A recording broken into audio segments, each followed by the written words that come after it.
Facial puffiness, അതായത് രാവിലെ എഴുന്നേൽക്കുമ്പോൾ തന്നെ മുഖം നന്നായിട്ട് നീര് വയ്ക്കുക, കണ്ണിന് ചുറ്റുമായിട്ടും ഒരു പഫിനെസ് ഉണ്ടാവുന്നു, ഒരു ഓർബിറ്റൽ എഡിമ എന്ന് പറയുന്നു. എന്തുകൊണ്ടാണ് ഇതിങ്ങനെ എല്ലാവരെയും ബാധിക്കുന്നത്? ഇത് സ്ത്രീകളെ മാത്രമാണോ ബാധിക്കുന്നത്, അതേ പുരുഷന്മാരെയും ബാധിക്കാറുണ്ടോ? ഇന്നത്തെ വീഡിയോയിലൂടെ നമുക്കതൊന്ന് ഡിസ്കസ് ചെയ്യാം. ഹായ്, ഞാൻ doctor Juhi Das, QNB health കെയറിലെ ഹോമിയോപ്പത്തിക് ഫിസിഷ്യനാണ്. നമുക്കറിയാം, രാവിലെ എഴുന്നേറ്റാലുടനെ തന്നെ ആ ഒരു എനർജി നമുക്ക് കിട്ടിയിട്ടില്ലെങ്കിൽ ത്രൂ ഔട്ട് ആ ഒരു ഡേ നമുക്കൊരു വീക്ക്നെസ് ഉണ്ടാവുന്നു. അപ്പോൾ രാവിലെ ബെഡിൽ നിന്ന് എഴുന്നേൽക്കുമ്പം തന്നെ കിടക്കുമ്പോൾ ആ ഒരു എനർജി ഫീലിംഗ് ഇല്ല. രാവിലെ ആ ഒരു സ്ലീപ്പ് ഇനേഷ്യ ഫീൽ ചെയ്യുന്നു, ഒരു വീക്ക്നെസ് അനുഭവപ്പെടുന്നു, ബെഡ് തന്നെ കിടക്കണം എന്നുള്ളൊരു ടെൻഡൻസി ഉണ്ടാവുന്നു. ഇങ്ങനെയൊക്കെ ഫീൽ ചെയ്യുമ്പം നമുക്ക് ആ ഒരു മൈൻഡ് തന്നെ നമ്മളെ കൺട്രോളിൽ നിൽക്കില്ല, അല്ലെങ്കിൽ നമുക്കൊരു ഡേ തന്നെ ഒരു വീക്ക്നെസ് അനുഭവപ്പെടുന്നു. ഈ ഒരു ഫേഷ്യൽ പഫിനെസ് എന്തുകൊണ്ട് വരുന്നു? രാവിലെ എഴുന്നേൽക്കുമ്പോഴാണ് ഈ ഒരു കണ്ണിന് ചുറ്റുമായിട്ടും ആ ഒരു നീർക്കെട്ട് അനുഭവപ്പെടുന്നത്. ഒരു ഊതി വീർപ്പിച്ച ബലൂൺ പോലെ നമുക്കൊരു ഫേസിനൊരു പഫിനെസ് അനുഭവപ്പെടുന്നു. കണ്ണിൻ്റെ അടിയിലൊക്കെ ഒരു വീക്ക്നെസ് അനുഭവപ്പെടുന്നു. നമ്മളൊരു മിററിലേക്ക് നോക്കുമ്പം നമുക്ക് നമ്മുടെ ഫേസ് കാണുമ്പം തന്നെ നമുക്കൊരു കോൺഫിഡൻസ് ഇല്ലാത്തൊരവസ്ഥ ഉണ്ടാവുന്നു. നമ്മൾ ഒരു സെൽഫ് കെയർ ഇല്ല എന്നുള്ളൊരു തോട്ട് നമുക്ക് വരുന്നു. ഒന്നിനും ഒരു ഉന്മേഷം ഉണ്ടാവുന്നില്ല. ആ ഒരു ഡേ തന്നെ നമുക്ക് വീക്ക്നെസ് അനുഭവപ്പെടുന്നു. ഇത് വരാൻ ഒത്തിരി കാരണങ്ങളുണ്ട്. ഇതിന്ന് സ്ത്രീകളാവട്ടെ പുരുഷന്മാരെ ആവട്ടെ ഒരേപോലെ കാണപ്പെടുന്നുണ്ട്. ആദ്യത്തേത് നമുക്ക് പറയാം, സ്ലീപ്പ് വേരിയേഷൻസ്. കൃത്യമായിട്ട് ഉറങ്ങിയിട്ടില്ലെങ്കിൽ അതിൻ്റെ ഭാഗമായിട്ടും വരും. ഇനി നമ്മൾ കൂടുതലായിട്ട് ഉറങ്ങുന്ന ആളുകളാണെങ്കിലും അതിൻ്റെ ഭാഗമായിട്ടും നമുക്ക് ഇത്തരം ഫേഷ്യൽ പഫിനെസ് അല്ലെങ്കിൽ മുഖത്ത് നീര് വരാനുള്ള ചാൻസസ് ഉണ്ട്. അതേപോലെ നിങ്ങളുടെ ഭക്ഷണത്തിൽ കൂടുതലായിട്ടും സോഡിയം അടങ്ങിയിട്ടുള്ള ഭക്ഷണങ്ങൾ എടുക്കുകയാണെങ്കിലും അതിൻ്റെ ഭാഗമായിട്ട് അല്ലെങ്കിൽ അതിൻ്റെ ഒരു ആഫ്റ്റർ എഫക്റ്റ് ആയിട്ടും നമുക്കിത്തരം സ്ലീപ്പ് വേരിയേഷൻസ് കാണിക്കും. അതിൻ്റെ ഭാഗമായിട്ട് നമുക്ക് ഫേസിൽ പഫിനെസ് അനുഭവപ്പെടാം. ഈ ഒരു ഇൻ്റർ സെല്ലുലാർ സ്പേസിൽ ഫ്ലൂയിഡ് ചെന്ന് അക്യുമുലേറ്റ് ചെയ്യുമ്പോഴാണ് ഇത്തരം നീർക്കെട്ട് നമ്മുടെ ശരീരത്തിൽ അനുഭവപ്പെടുന്നത്. അതിപ്പോൾ കാലുകളിലാവാം, കൈകളിലാവാം, നമ്മുടെ ഫേസിലാവാം. അപ്പോൾ ആദ്യത്തേത് ഞാൻ പറഞ്ഞു, സ്ലീപ്പിലുണ്ടാവുന്ന വേരിയേഷൻസ്. അതായത് കൂടുതലായിട്ട് ഉറങ്ങിയിട്ടുള്ള ആളുകളോ അല്ലെങ്കിൽ ഉറക്കം കുറഞ്ഞിട്ടുള്ള ആളുകളോ, അതായത് നൈറ്റ് ഷിഫ്റ്റൊക്കെ കഴിഞ്ഞിട്ടുള്ള അല്ലെങ്കിൽ നൈറ്റ് ഡ്യൂട്ടി ചെയ്യുന്ന ആളുകൾ, നേഴ്സ്, ഡോക്ടേഴ്സ്, പോലീസ്മാൻസ്, അവർക്കൊക്കെ ഇത്തരം ഫേഷ്യൽ പഫിനെസ് അനുഭവപ്പെടാം. അതേപോലെ നിങ്ങളുടെ സ്ലീപ്പ് പൊസിഷനും ഇതിന് ഇമ്പോർട്ടൻ്റ് ആണ്. നമ്മുടെ എപ്പോഴും സ്ലീപ്പ് പൊസിഷൻ എന്താണ്? നമ്മൾ ചെരിഞ്ഞ് കിടക്കുക, ഒരു സൈഡിൽ, ഐദർ ലെഫ്റ്റ് അല്ലെങ്കിൽ ഐദർ റൈറ്റിലേക്ക് ചെരിഞ്ഞ് കിടക്കാൻ ശ്രമിക്കുക. കമിഴ്ന്ന് കിടക്കുമ്പോൾ നമ്മുടെ ഈ ഒരു താടി നമ്മൾ പില്ലോൻ്റെ ഉള്ളിൽ ഇങ്ങനെ ടച്ച് ചെയ്ത് കിടക്കുകയാണെങ്കിലും ആ ഒരു സർക്കുലേഷൻ കറക്റ്റ് ആവുന്നില്ല. ബ്രീത്തിങ് സർക്കുലേഷൻ തന്നെ ഡിസ്റ്റർബ് ആവുന്നു. അപ്പോൾ നമുക്ക് കൂർക്കവലിയുടെ പ്രശ്നങ്ങൾ ഉണ്ടാവുന്നു, മൂക്കടഞ്ഞൊരു ഇഷ്യൂസ് ഉണ്ടാവുന്നു, രാവിലെ എഴുന്നേൽക്കുമ്പോൾ തലയ്ക്കൊരു ഭാരം ഫീൽ ചെയ്യുന്നു, ഒരു ഹെവിനെസ് ഫീലിംഗ് ഉണ്ടാവുന്നു, അതോടൊപ്പം തന്നെ ഫേസിലൊരു പഫിനെസ് ഫീലിംഗ് ഉണ്ടാവുന്നു. അപ്പം നമ്മൾ കിടക്കുന്ന പൊസിഷനും ഇതിന് വളരെയധികം ഇമ്പോർട്ടൻ്റ് ആണ്. ചില ആളുകൾക്ക് ഉറക്കം കിട്ടാൻ വേണ്ടിയിട്ട് മദ്യപിക്കുന്ന ആളുകളുണ്ട്. ഒന്ന് ഡീപ്പായിട്ട് എനിക്കൊന്ന് ഉറങ്ങണം, എൻ്റെ മൈൻഡൊക്കെ ഒന്ന് എനിക്ക് റിലാക്സ് ആവണം, എൻ്റെ ടെൻഷൻസൊക്കെ എനിക്ക് റെഡ്യൂസ് ചെയ്യാൻ വേണ്ടിയിട്ട് മദ്യപിക്കും. അപ്പം അവർ വിചാരിക്കുന്നത് നമുക്ക് നന്നായിട്ട് ഉറങ്ങാൻ പറ്റും. പക്ഷേ അങ്ങനെയല്ല. പല രീതിയിലുള്ള ഹോർമോണൽ ഫ്ലക്ച്വേഷൻസ് നമ്മളെ ബോഡിയിൽ ഉണ്ടാവും നമ്മൾ കൂടുതലായിട്ടും മദ്യപിക്കുന്നുണ്ടെങ്കിൽ. അപ്പോൾ അതിൻ്റെ ഭാഗമായിട്ടും നമുക്ക് ഉറക്കം ഡിസ്റ്റർബ് ആവുന്നു. അപ്പോൾ അതിൻ്റെ ഒരു ആഫ്റ്റർ എഫക്റ്റ് എന്ത് വരും? നമുക്ക് ഫേസിൽ പഫിനെസ് ഉണ്ടാവുന്നു, ഫേസിലൊരു എഡിമ ഫീലിംഗ് ഉണ്ടാവുന്നു. അതേപോലെ ഓരോ അസുഖത്തിൻ്റെ ഭാഗമായിട്ടും നമുക്ക് ഈ ഒരു ഫേഷ്യൽ വീക്ക്നെസ്സും അതേപോലെ തന്നെ ഫേഷ്യൽ എഡിമ അനുഭവപ്പെടാം. ആദ്യത്തേത് വിളർച്ച, അനീമിയ. നമ്മുടെ ശരീരത്തിൽ HBൻ്റെ അളവ് കുറഞ്ഞു കഴിഞ്ഞാൽ അല്ലെങ്കിൽ ശരീരത്തിൽ കൃത്യമായിട്ട് അയൺ അബ്സോർപ്ഷൻ നടക്കുന്നില്ലെങ്കിലും അതിൻ്റെ ഭാഗമായിട്ടും ഇത്തരം ലക്ഷണങ്ങൾ രൂപപ്പെട്ടെന്ന് വരാം. അതേപോലെ തന്നെ സൈനസൈറ്റിസ്, അതായത് ഒരു എയർ ക്യാവിറ്റീസ് ആണ്, നമ്മുടെ ഈ ഒരു തലയോട്ടീൻ്റെ അകത്ത് കാണപ്പെടുന്ന എയർ ക്യാവിറ്റീസ് ആണ് സൈനസ് എന്ന് പറയുന്നത്.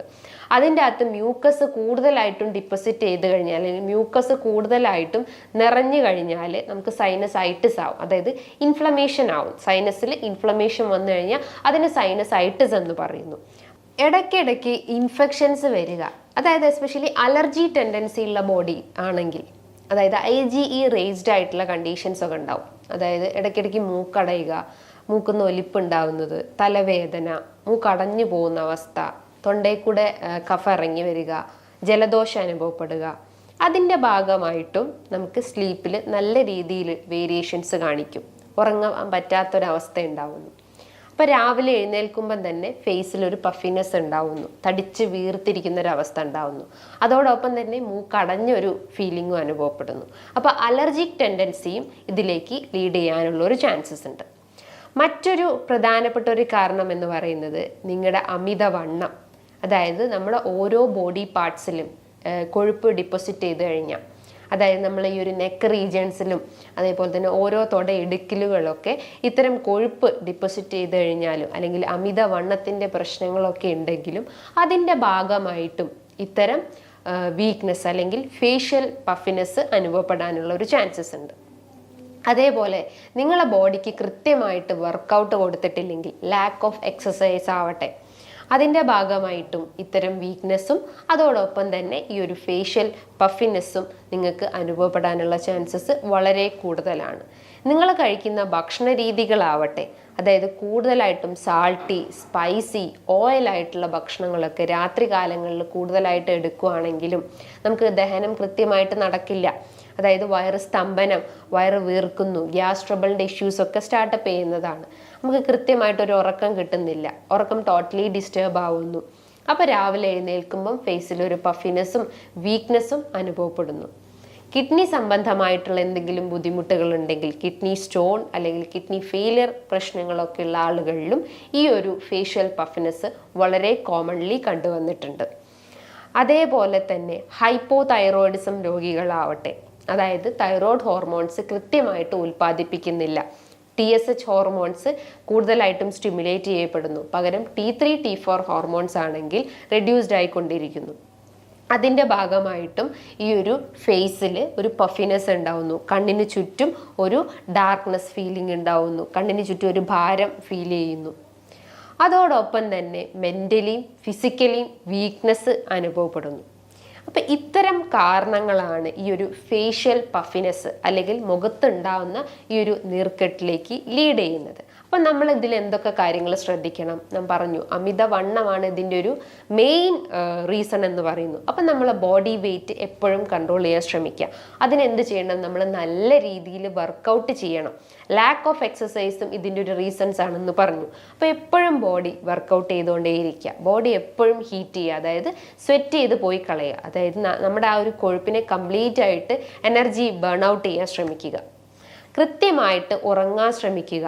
ഈ സോഫ്റ്റ്വെയർ, അതായത് ഈ ഒരു TV, മൊബൈൽ ഫോൺ, കമ്പ്യൂട്ടേഴ്സൊക്കെ ഉണ്ടെങ്കിൽ അത് പൂർണ്ണമായിട്ടും ആ ഒരു നൈറ്റ് ടൈമിൽ അവോയ്ഡ് ചെയ്യാൻ ശ്രമിക്കുക. നമ്മൾ ഉറങ്ങുന്നതിൻ്റെ ഒരു 1 hour മുന്നേ ആയിട്ട് ഇത്തരം സോഫ്റ്റ്വെയർ ഐറ്റംസ് ഉണ്ടെങ്കിൽ അത് സ്വിച്ച് ഓഫ് ചെയ്ത് വെച്ച് കിടക്കാൻ ശ്രമിക്കുക. എന്നിട്ട് ഒരു ഡീപ്പ് സ്ലീപ്പ് എപ്പോഴും മെയിൻറ്റെയിൻ ചെയ്യാൻ ശ്രമിക്കുക. ഒരു മ്യൂസിക് തെറാപ്പി അല്ലെങ്കിൽ ഒരു എന്തെങ്കിലും പാട്ടുകൾ കേൾക്കാൻ ശ്രമിക്കുക. അപ്പം നമ്മൾ ആ ഒരു ടെൻഷൻ ഒന്ന് റിലീസ് ആവുകയും നമുക്ക് കൃത്യമായിട്ട് ഉറക്കം മെയിൻറ്റെയിൻ ചെയ്യാൻ പറ്റുന്നതാണ്. അതേപോലെ തന്നെ മദ്യപിക്കുന്ന ആളുകളാണെങ്കിൽ, അതായത് അങ്ങനത്തെ ദുശീലങ്ങളൊക്കെ ഉണ്ടെങ്കിൽ അത് രാത്രി കാലങ്ങളിലൊക്കെ ആണെങ്കിൽ അത് പൂർണ്ണമായിട്ടും നിങ്ങളുടെ ആ ഒരു ലൈഫ് ഹാബിറ്റിൽ നിന്ന് തന്നെ ഒഴിവാക്കാൻ ശ്രമിക്കുക. അതേപോലെ നിങ്ങൾ കഴിക്കുന്ന ഭക്ഷണ രീതികളാവട്ടെ, കൂടുതലായിട്ടും സോഡിയം കണ്ടന്റ് അടങ്ങിയിട്ടുള്ള ഭക്ഷണങ്ങൾ, പിസ്സ, ബർഗർ, ബൻ, ബ്രെഡ്, ഇത്തരം ഫുഡ് ഐറ്റംസ് ഒക്കെ നിങ്ങൾ രാത്രിയിൽ കൂടുതലായിട്ടും കഴിക്കുകയാണെങ്കിലും അത് ഇത്തരം പ്രശ്നങ്ങളിലേക്ക് ലീഡ് ചെയ്യും. അപ്പം അത്തരം ദുശീലങ്ങളൊക്കെ ഉണ്ടെങ്കിൽ അത് പൂർണ്ണമായിട്ടും ഒഴിവാക്കാൻ ശ്രമിക്കുക. പകരം എന്തെങ്കിലും സാലഡ്സോ, ഫ്രൂട്ട് സാലഡ്സ് ആവട്ടെ, വെജിറ്റബിൾ സാലഡ്സ് ആവട്ടെ, അങ്ങനെ എന്തെങ്കിലും ഒരു സാലഡ്സ് നിങ്ങളുടെ ഡയറ്റിൽ ഡെയിലി ഉൾപ്പെടുത്താൻ ശ്രമിക്കുക. ഡെയിലി ഒരു പാഷൻ ഫ്രൂട്ട് വെച്ച് കഴിക്കാൻ ശ്രമിക്കുക. അപ്പം നമുക്ക് പ്രമേഹം നമുക്ക് കൺട്രോൾ ചെയ്യാൻ പറ്റും, നമ്മളെ ബ്ലഡ് ഷുഗർ നമുക്ക് കൺട്രോൾ ചെയ്യാൻ പറ്റും, അതോടൊപ്പം തന്നെ ബ്ലഡ് പ്രഷറും നമുക്ക് കൺട്രോൾ ചെയ്യാൻ പറ്റുന്നതാണ്. കൃത്യമായിട്ടൊരു ഉറക്കവും നമുക്ക് മെയിൻറ്റെയിൻ ചെയ്യാൻ പറ്റുന്നതാണ്. അപ്പോൾ രാവിലെ എഴുന്നേൽക്കുമ്പം നമുക്ക് ഒരു ഫ്രഷ്നെസ് ഫീലിംഗ് ഉണ്ടാവുന്നു, ഫേസിലുള്ള ആ ഒരു എഡിമിയൊക്കെ നമുക്ക് റെഡ്യൂസ് ചെയ്യാൻ പറ്റുന്നതാണ്. അതേപോലെ തന്നെ പോസ്ചർ വളരെ ഇമ്പോർട്ടൻ്റ് ആണ്. നമ്മൾ ആ ഒരു സ്ലീപ്പ് പോസ്ചറും ഇതിനെ ഏറ്റവും അധികം ബാധിക്കുന്നുണ്ട്. ഒരു ചെരിഞ്ഞ് കിടന്നിട്ട് നമ്മളെ ബോഡിക്ക് എപ്പോഴും ആ ഒരു പോസ്ചർ മെയിൻറ്റെയിൻ ചെയ്യാൻ ശ്രമിക്കുക. കമിഴ്ന്ന് കിടക്കുന്നതിന് പകരം നമ്മൾ ചെരിഞ്ഞ് കിടന്ന് ഉറങ്ങാൻ ശ്രമിക്കുക. അപ്പോൾ ആ ഒരു കൂർക്കം വലിയ പ്രശ്നങ്ങളുണ്ടെങ്കിൽ അത് നമുക്ക് റിഡ്യൂസ് ചെയ്യാൻ പറ്റുന്നതാണ്. എപ്പോഴും ഹെഡ് ലിഫ്റ്റ് ചെയ്തിട്ടുള്ള, അതായത് ഹെഡിൻ്റെ അടിയിൽ ജസ്റ്റ് ഈ ഒരു നെക്ക് റീജിയണിലും അതേപോലെ തന്നെ ഹെഡിൻ്റെ റീജിയണിലും ഒക്കെ ആയിട്ട് ഒരു പില്ലോ വെച്ചിട്ട് ചെരിഞ്ഞ് കിടക്കാൻ ശ്രമിക്കുക. അപ്പോൾ കൃത്യമായിട്ടുള്ള ആ ഒരു ബ്ലഡ് സർക്കുലേഷനും പറ്റും, അതേപോലെ തന്നെ ബ്രീത്തിങ് സർക്കുലേഷനും കൃത്യമായിട്ട് നടക്കുന്നതാണ്. കൂർക്കം വലിയുടെ പ്രശ്നങ്ങൾ ഉണ്ടെങ്കിലും എന്തെങ്കിലും ബ്രീത്തിങ് എക്സസൈസ് ചെയ്യാൻ ശ്രമിക്കുക. അതായത് ഈ ഒരു ഒബ്സ്ട്രക്ഷൻ അവോയ്ഡ് ചെയ്യാൻ വേണ്ടിയിട്ടും ആ ഒരു മസിൽസ് കുറച്ചൊന്ന് റിലാക്സ് ആവാൻ വേണ്ടിയിട്ട് എന്തെങ്കിലും ഒരു പ്രാണായാമാസ് നിങ്ങൾ ഡെയിലി രാവിലെ എഴുന്നേറ്റാൽ ഉടനെ തന്നെ ചെയ്യാൻ ശ്രമിക്കുക. യോഗ പ്രാക്ടീസ് ചെയ്യാൻ ശ്രമിക്കുക. ബോഡി വെയിറ്റ് കൺട്രോൾ ചെയ്യാൻ വേണ്ടിയിട്ട് എന്തെങ്കിലും ഒരു യോഗ പോസ്ചർ ഡെയിലി നമ്മൾ ബ്രേക്ക്ഫാസ്റ്റിൻ്റെ മുന്നേ ആയിട്ട് വർക്കൗട്ട് ചെയ്യാൻ ശ്രമിക്കുക. ലേറ്റായിട്ട് ഉറങ്ങുന്ന ശീലങ്ങളൊക്കെ ഉണ്ടെങ്കിൽ അത് പൂർണ്ണമായിട്ട് ഒഴിവാക്കാൻ ശ്രമിക്കുക. ഒരു 10 മണീൻ്റെ ഉള്ളിൽ കൃത്യമായിട്ട് ഉറങ്ങാൻ ശ്രമിക്കുക. രാവിലെ ഒരു 5 മണിക്ക് അല്ലെങ്കിൽ ഒരു 4:30, 5:30 ഉള്ളിൽ രാവിലെ എഴുന്നേൽക്കാൻ ശ്രമിക്കുക. ഈ പറഞ്ഞിട്ടുള്ള കാര്യങ്ങൾ നിങ്ങൾ കൃത്യമായിട്ട് ഫോളോ ചെയ്യുകയാണെങ്കിൽ നമുക്കൊരു വീക്ക്നെസ്സും അതോടൊപ്പം തന്നെ ഈ ഒരു ഫേഷ്യൽ പഫിനെസ്സും നമുക്ക് കൺട്രോൾ ചെയ്യാൻ പറ്റുന്നതാണ്. ഇനി ഇതുമായി ബന്ധപ്പെട്ട് എന്തെങ്കിലും സംശയങ്ങളുണ്ടെങ്കിൽ താഴെ കാണുന്ന നമ്പറിൽ കോൺടാക്റ്റ് ചെയ്യാവുന്നതാണ്. നല്ലൊരു ഹെൽത്ത് ടോപ്പിക്കുമായി വീണ്ടും കാണാം. താങ്ക്